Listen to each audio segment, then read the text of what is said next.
Hello दोस्तों, बहुत दिन बाद आज मैं वीडियो बना रहा हूँ और ये वीडियो मैं बहुत दिन से प्लान कर रहा हूँ। आई थिंक मई में हमारा 1 साल हो जाएगा यूट्यूब जर्नी को, ठीक है? और देखते हैं मई तक कहाँ पहुँचेंगे, ठीक है? तो यार फ्लूइड की बात मैं इस चैनल में पहले भी कर चुका हूँ, ठीक है? ये हमारे चैनल के एक समझो कि बाबा साइकोलॉजिस्ट हैं। बहुत सारे थ्योरीज़ हैं जिनको मैंने इनका एग्ज़ाम्पल लेके समझाया है, ठीक है? मेरे पुराने वीडियोज़ देख सकते हो बट ये है ना कि तुमको मेरे वीडियोज़ थोड़े पेशेंटली देखने पड़ेंगे, ठीक है? क्योंकि यार देखो मैं ना बहुत सिंपल तरीके से लोगों को चीज़ें समझाना पसंद करता हूँ, ठीक है? अब ये जो फ्रॉइड है हमारे, ये साइकोलॉजिस्ट थे, डॉक्टर थे वियना में। तो इनके पास एक पेशेंट आती है और वो बोलती है कि यार मेरे बॉडी में सब कुछ ठीक है, बट मैं अब मन से खुश नहीं हूँ या फिर उदास हूँ या फिर मेरी बॉडी की फंक्शनिंग सही से नहीं हो रही है, ठीक है? मतलब कि बॉडी में या फिर माइंड के लेवल पे प्रॉब्लम है, ठीक है? बट वो मतलब मेडिकली बिल्कुल फिट है, ठीक है? तो ये कंडीशन क्यों हो रही है?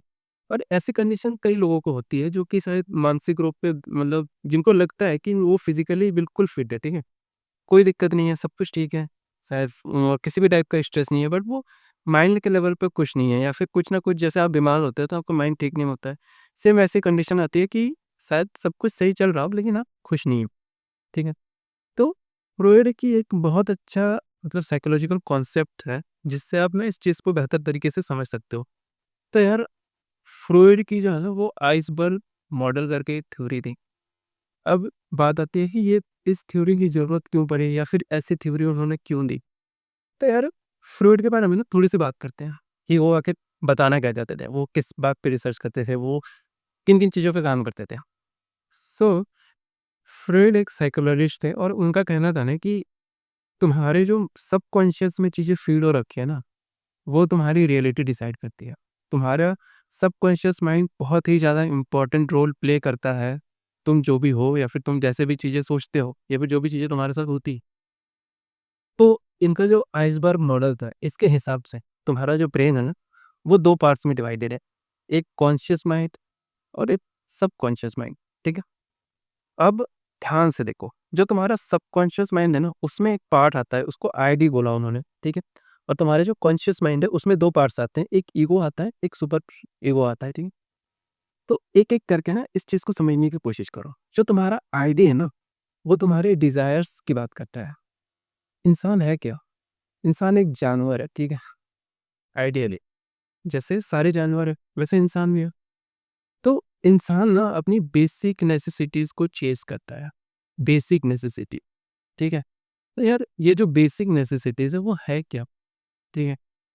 इंसान को फूड चाहिए, ठीक है? शेल्टर चाहिए और मोरओवर कोई भी चीज़ जो उसे प्लेज़र दे ना, वो चाहिए। इंसान या फिर कोई भी जानवर हो जाए, तो उनकी जो बेसिक नीड्स है वो यही है, खाना, रहना उनका सबसे जो होता है कि खुद से पूछो ना तुम्हारी 4 सबसे बेसिक डिज़ायर, तो वो यही सारी चीज़ है, ठीक? तो तुम्हारे ब्रेन का जो अनकॉन्शियस माइंड है ना, वो आईडी को होल्ड करता है और आईडी तुम्हारे इन डिज़ायर्स को चेज़ करती है, ठीक है? अब आते हैं कॉन्शियस माइंड पे। कॉन्शियस माइंड का कहना है जो तुम अभी सोच रहे हो, जिस चीज़ पे तुम्हारे मतलब है तुम जिस चीज़ पर काम कर सकते हो, ठीक है? तो कॉन्शियस माइंड तुम्हारा ईगो और सुपर ईगो में डिवाइडेड है। अब मान लो तुम्हारी आईडी ने बोला कि मुझे भूख लगी है, ठीक? तो तुम्हारा ईगो जो है ना वो प्रैक्टिकल डिसीजन लेने में तुम्हारी हेल्प करेगा। फॉर एग्ज़ाम्पल कि तुम्हें भूख लगी है तो तुम्हारी ईगो वाला पोर्शन जो है तुम्हारे कॉन्शियस माइंड में वो बताएगा कि हाँ भाई तुम रेस्टोरेंट में जा सकते हो या खाना बना सकते हो या फिर अपने घर में अपनी मम्मी के हाथ का खाना खा सकते हो। That's it. अब मैं ये एक एग्जांपल ले रहा हूँ, ठीक है? तुम इसे अपने लाइफ के अलग-अलग चीज़ों में अप्लाई कर सकते हो। फॉर एग्ज़ाम्पल तुम पढ़ाई कर रहे हो, ठीक है? पढ़ाई क्यों कर रहे हो? क्योंकि तुम्हें पैसा चाहिए। पैसा क्यों चाहिए? क्योंकि तुम्हारी जो बेसिक डिज़ायर्स है ना उनको फुलफ़िल करना है। तो तुम्हारा जो तुम कुछ भी कर रहे हो ना वो तुम्हारे इस सबकॉन्शियस से आ रहा है और सबकॉन्शियस से तुम्हारा जो आईडी वाला एक रोल जो प्ले कर रहा है ना बेसिक डिज़ायर्स का, वहाँ से आ रहा है क्योंकि इंसान एक जानवर ही है, ठीक है? सो आईडी की बात होगी, सो ईगो की बात होगी जो एक तरीके का तुम्हारे दिमाग का मैनेजर है, वो डिसाइड करेगा कि ये काम है, तो ये कैसे होगा, और दूसरा है तुम्हारा सुपर ईगो। सुपर ईगो का कहने का मतलब है कि तुम कोई भी काम कर रहे हो ना, वो सोसाइटी के लेवल पे गलत है या सही है। मतलब ये एक तरीके का ब्रेकर है, ठीक है? ये तुम्हें बताएगा कि यार हाँ, जो तुम जो तुम्हें चाहिए, उसका एथिकल वे क्या है? मतलब कि ये जो है ना, ये एथिक्स की बात करता है कि हाँ भाई, तुम्हें भूख लगी तो तुम यहाँ से खा सकते हो, तुम्हें पैसे चाहिए, तुम काम करके कमा सकते हो, कहीं पे डाका नहीं डालना है। तो वो जो डाका नहीं डालना है, वो वाली बात तुम्हारी सुपर ईगो करती है। और ये जो मोर ओवर पूरा कॉन्सेप्ट है ना, ये बहुत ही ज़्यादा इंपॉर्टेंट है। इसको आइसबर्ग मॉडल क्यों बोलते हैं, इस बात को समझो। जो आइसबर्ग का 90% पोर्शन रहता है ना, वो ऊपर वाले पोर्शन में रहता है। ये वाला जो पोर्शन है ना, तुम्हारा कॉन्शियस और सुपर ईगो का, ठीक है? यही डिसाइड करेगा, ठीक है, कि क्या कर रहे हैं। मेरी बात को समझो ध्यान से। जो तुम्हारा आइस रहता है, ठीक है,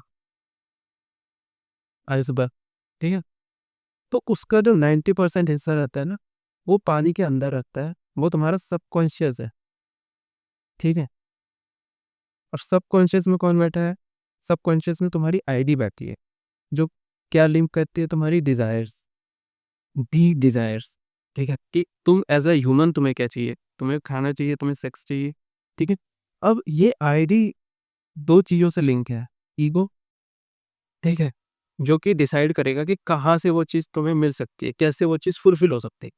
और दूसरी सुपर ईगो, ठीक है, जो कि तुम्हें ये बताएगी कि क्या इसका एथिकल वे क्या है, ठीक है?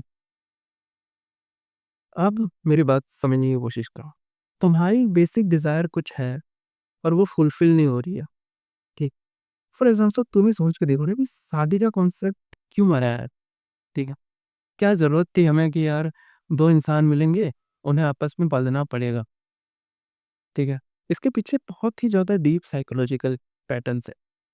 हम ना इन चीज़ों पर धीरे-धीरे बात करेंगे, क्योंकि यार इतनी बड़ी साइकोलॉजिकल थ्योरी एक ही बार में बताना आसान नहीं है, ठीक है? हम धीरे-धीरे इन चीज़ों पे काम करेंगे, ठीक है? अब मेरा ये मानना है कि अगर तुम ये वीडियो देख रहे हो, ठीक? तो कोशिश करना कि आने वाली वीडियोज़ भी देखो।